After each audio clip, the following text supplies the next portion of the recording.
देखो भाई, अगर तुम्हें किराया चाहिए तो सीधे सीधे बोलो। ये लंबी लंबी कहानियां मत सुनाओ कि घर ऐसा है और वैसा है। हम तो कब्रिस्तान के मुर्दों के साथ भी रह लें अगर सिर पर छत मिल जाए। मेरी खाला राबिया प्रॉपर्टी डीलर की बातचीत काट देती हैं। प्रॉपर्टी डीलर कामरान एक पल के लिए चुप हो गया। उसके हाथ में पकड़े चाबियों के गुच्छे की छन छन उस सुनसान गली में अजीब सी गूंज पैदा कर रही थी। गली में शाम का सन्नाटा फैल चुका था और दूर दूर तक कोई इंसान नजर नहीं आ रहा था। मैं सना खामोशी से खड़ी सब देख रही थी। कामरान ने हिचकते हुए कहा, बाजी मेरा फर्ज था आपको बता देना कि ये हवेली पिछले 10 साल से बंद पड़ी है।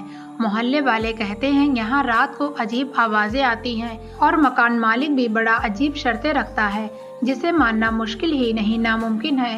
खाला ने कामरान की तरफ इस तरीके से देखा कि कामरान खामोश हो गया। सच कहूँ तो मेरे दिल में भी एक डर पैदा हो गया। जो बातें कामरान ने बोली थी वो मेरे दिल दिमाग में गूंज रही थी, पर क्या करें, हमारी भी मजबूरी थी।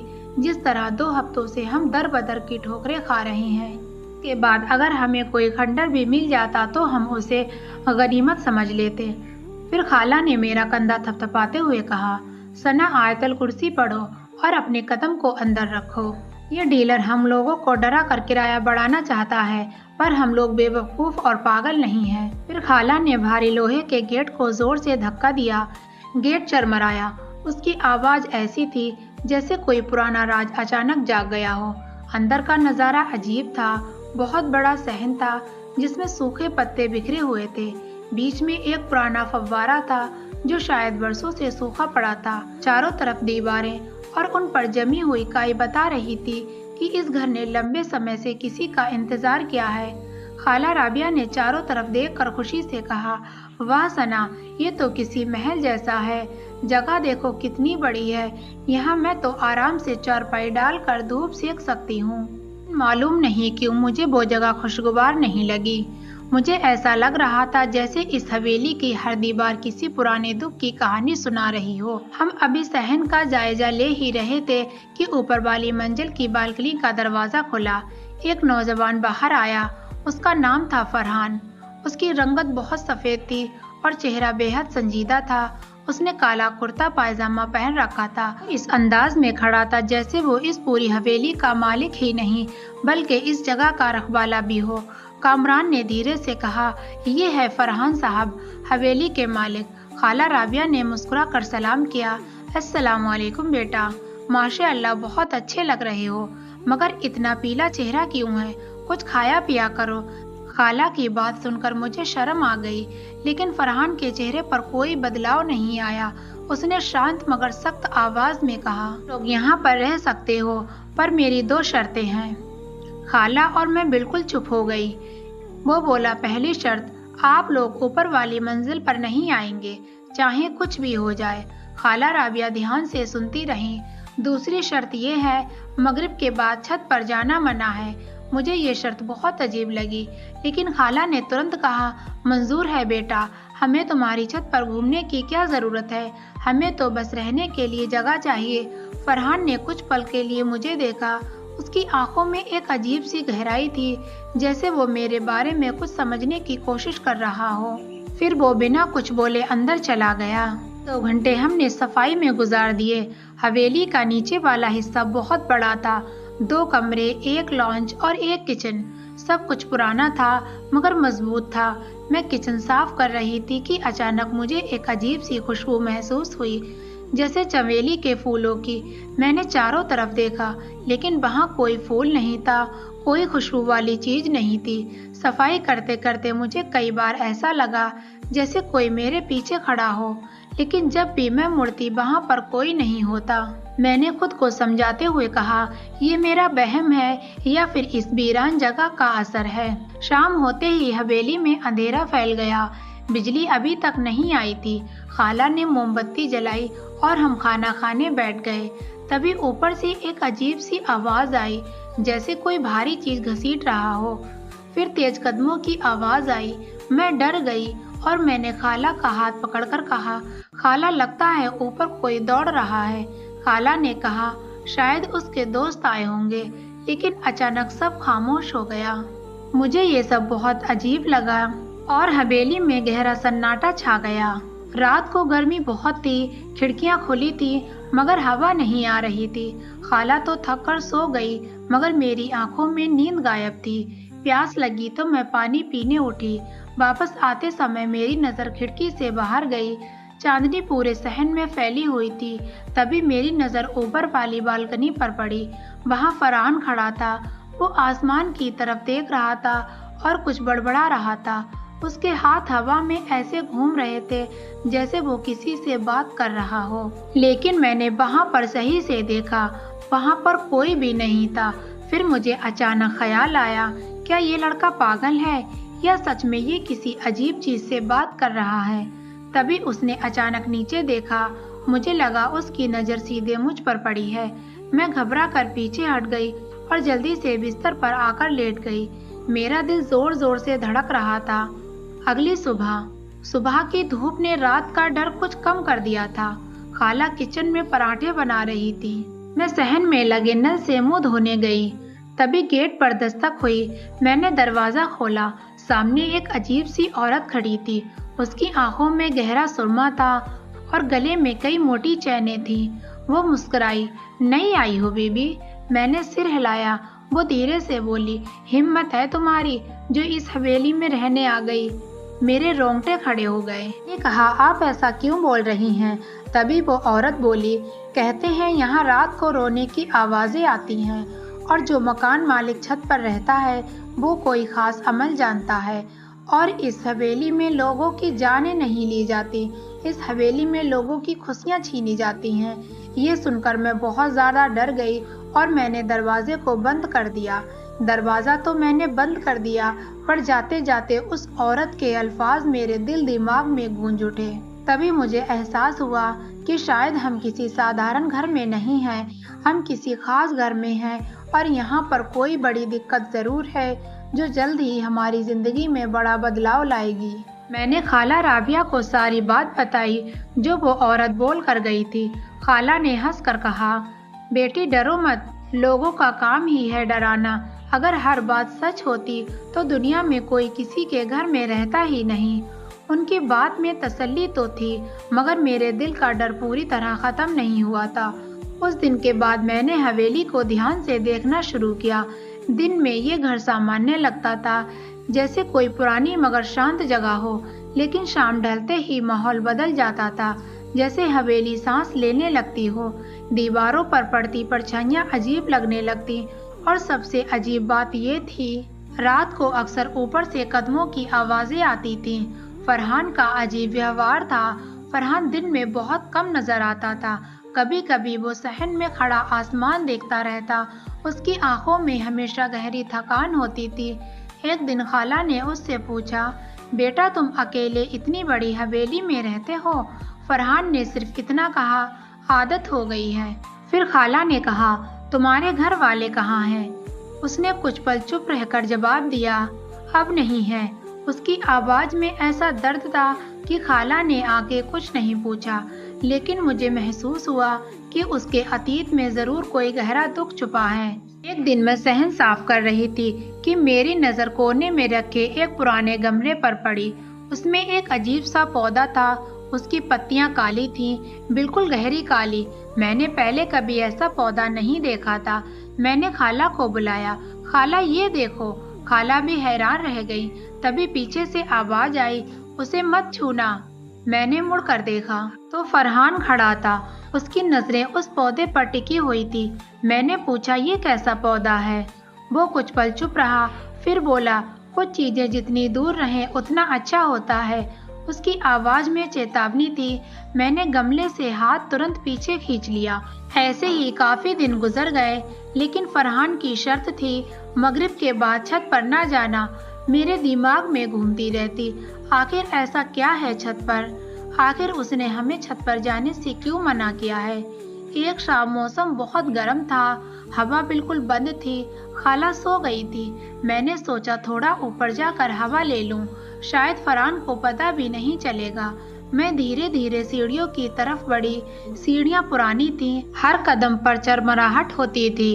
दिल तेजी से धड़क रहा था, लेकिन जिज्ञासा डर में बड़ी थी। मैं छत पर पहुंच गई। छत का अजीब नजारा। छत बहुत बड़ी थी, चारों तरफ ऊंची दीवारें थी। चांदनी पूरे आकाश में फैली हुई थी। हवा ठंडी और तेज थी, लेकिन वहां एक अजीब सी चीज थी। छत के बीच में जमीन पर कुछ गोल निशान बने हुए थे, जैसे किसी ने राख या चूने से बड़ा गोला बना कर रखा हो, और उस घेरे के अंदर कुछ अजीब से निशान बने हुए थे। मैं उन्हें समझ नहीं पा रही थी। तभी पीछे से आवाज आई, मैंने मना किया था ना। मेरे हाथ पैर सुन्न हो गए। मैं धीरे से मुड़ी। फरहान सीढ़ियों के पास खड़ा था। उसकी आंखों में गुस्सा नहीं था, लेकिन गहरी चिंता जरूर थी। मैं घबरा गई। मैं हकला कर बोली, मैं बस हवा लेने आई थी। फरहान धीरे धीरे मेरी तरफ आया। उसकी नजरें उस गोल निशान पर थीं।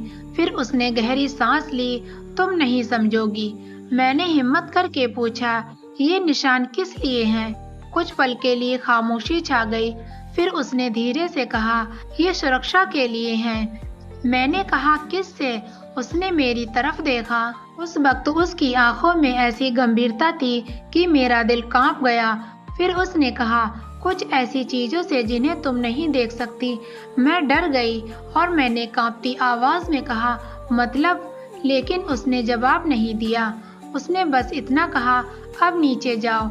मैं चुपचाप सीढ़ियों की तरफ बढ़ गई, लेकिन मेरे दिल में अब और भी ज्यादा सवाल थे। कुछ दिन बाद एक अजीब सी घटना हुई। शाम को गेट के पास से बकरों की आवाज आ रही थी।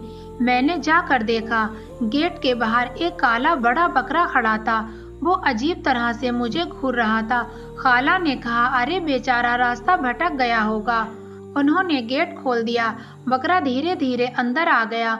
मुझे नहीं पता क्यों, मगर उसे देखकर मुझे अजीब लगा था। उसकी आंखें नॉर्मल बकरों की तरह सामान्य नहीं थी। उसकी आंखें ऐसी थी जैसे उनमें लाल चमक हो। तभी ऊपर वाली बालकनी से फरहान ने देखा और अचानक उसकी आवाज गूंज उठी, इसे तुरंत बाहर निकालो। खाला हैरान रह गईं। उन्होंने फरहान से कहा, क्यों बेटा, बेचारा जानवर है। फरहान तेजी से सीढ़ियां उतर कर नीचे आया। उसके चेहरे पर पहली बार घबराहट साफ दिखाई दे रही थी। आप लोग समझ नहीं रहे। उसने मुझे देखा। तुम लोगों ने बड़ी गलती कर दी है। हवा अचानक ठंडी हो गई। बकरा सहन के बीच खड़ा हमें देख रहा था। उसकी आंखों की लाल चमक और तेज हो गई थी, और उसी पल मुझे एहसास हुआ कि शायद इस हवेली का असली राज अब खुलने वाला है। मेरे दिल की धड़कन तेज हो गई। खाला राबिया अभी भी उसे एक साधारण जानवर समझ रही थी। उन्होंने कहा, फरहान बेटा, इतना क्यों घबरा रहे हो? ये तो बस एक बकरा है। लेकिन फरहान का चेहरा बिल्कुल सख्त हो गया। उसने धीमी मगर गंभीर आवाज में कहा, काश ये सिर्फ बकरा होता। मेरे शरीर में सिरहन दौड़ गई। फरहान धीरे धीरे उस बकरे के पास जाने लगा। बकरा भी अजीब तरीके से उसे देख रहा था। फरहान की सांसें तेज हो गई थी। फरहान ने अचानक जोर से कहा, सना, खाला को लेकर अंदर चली जाओ। अभी उसकी आवाज में ऐसा आदेश था कि मैंने बिना कुछ पूछे खाला का हाथ पकड़कर कमरे की तरफ बढ़ गई। लेकिन मेरे कदम रुक गए। मैं दरवाजे के पीछे खड़ी होकर सब देखने लगी। मुझे डर भी लग रहा था और जिज्ञासा भी थी। फरहान ने अपनी जेब से एक छोटा सा तावीज निकाला। वो धीरे धीरे कुछ पढ़ने लगा। हवा अचानक तेज हो गई। सहन में पड़े सूखे पत्ते उड़ने लगे। काला बकरा अचानक अजीब आवाज निकालने लगा। वो सामान्य आवाज नहीं थी, जैसे कोई इंसान दर्द में चिल्ला रहा हो। फिर अचानक उसका शरीर कांपने लगा। मैंने अपनी आंखों से जो देखा उस पर यकीन करना मुश्किल था। बकरे की परछाई जमीन पर बदलने लगी, जैसे उसकी असली शक्ल कुछ और ही हो। खाला डर के मारे मेरे पास आ गई। सना, ये क्या हो रहा है? मेरी जबान में भी बिल्कुल दम नहीं था। मैं कांप रही थी। मैंने खाला को कोई जवाब नहीं दिया। फरहान लगातार आयतें पढ़ रहा था। हवा और तेज हो गई। अचानक बकरे ने जोर से छलांग लगाई और उसकी आवाज बदल गई। अब वो जानवर की आवाज नहीं थी, वो किसी अजीब प्राणी की चीख थी। फरहान ने जोर से कहा, मैं जानता हूँ तुम कौन हो। यहाँ से वापस चले जाओ। कुछ सेकंड तक कुछ डरावना रहा, फिर अचानक सब शांत हो गया। बकरा जमीन पर गिर गया और कुछ पल बाद वो धीरे धीरे उठकर गेट की तरफ भाग गया। सहन में फिर से सन्नाटा छा गया। फरहान थक कर जमीन पर बैठ गया। मैं और खाला धीरे धीरे उसके पास आए। खाला ने घबरा कर पूछा, ये क्या था बेटा? फरहान ने गहरी सांस ली, फिर उसने हमें देखा। उसकी आंखों में अब गुस्सा नहीं था, बस थकान थी। उसने कहा, अब शायद आपको सच बताना पड़ेगा। हम दोनों चुप हो गए। फरहान ने आसमान की तरफ देखा और बोला, ये हवेली सिर्फ एक घर नहीं, ये एक कैदखाना है। मैं हैरान रह गई। कैदखाना? वो बोला, सालों पहले मेरे दादा एक बहुत बड़े आलिम थे। उन्होंने कुछ खतरनाक जिन्नों को इस जगह कैद किया था, लेकिन उन्हें कैद रखने के लिए किसी इंसान का यहाँ रहना जरूरी था। मेरे रोंगटे खड़े हो गए। मैंने कांपती आवाज में कहा, और वो इंसान तुम हो? फरहान ने सिर झुका लिया और कहा, हाँ। अपनी जिंदगी का सच धीरे धीरे बोलने लगा। उसने कहा, मेरे अब्बू भी यही काम करते थे। जब उनका इंतकाल हुआ तो ये जिम्मेदारी मेरे ऊपर आ गई, इसीलिए मैं हवेली में रहता हूँ। और उसने हवेली के चारों तरफ देखा और कहा, मैं इस हवेली में इसलिए रहता हूँ ताकि अगर कोई बुरी चीज बाहर आने की कोशिश करे तो मैं उसे रोक सकूं। खाला की आंखों में आंसू आ गए। खाला ने फरहान से कहा, बेटा इतनी कम उम्र में इतना बड़ा बोझ। फरहान हल्का सा मुस्कुराया। किसी न किसी को तो ये काम करना ही था। मैंने पहली बार उसे अलग नजर से देखा। जो लड़का मुझे रहस्यमय और अजीब लगता था, वो असल में बहुत ही बहादुर था। उस रात में बहुत देर तक सो नहीं पाई। मेरे दिमाग में बार बार वही बातें घूमती रहती। फरहान का अकेलापन, उसकी जिम्मेदारी और उसकी खामोशी। मुझे एहसास हुआ कि हम अक्सर लोगों को बिना जाने जज कर लेते हैं। जो इंसान हमें अजीब लगता है, शायद वो अंदर से बहुत मजबूत होता है। कुछ दिनों बाद समय धीरे धीरे गुजरने लगा। अब मुझे हवेली से डर नहीं लगता था, क्योंकि मुझे पता था यहाँ एक ऐसा इंसान रहता है जो अंधेरे से लड़ रहा है। फरहान भी अब कभी कभी हमसे बात कर लेता था। खाला उसके लिए खाना बना देती। धीरे धीरे हवेली का माहौल बदलने लगा। जो जगह पहले डरावनी लगती थी, अब वो घर जैसी लगने लगी। उस दिन मुझे जिंदगी की एक बहुत बड़ी सच्चाई समझ आई। हम अक्सर लोगों को उनके व्यवहार से जज कर लेते हैं।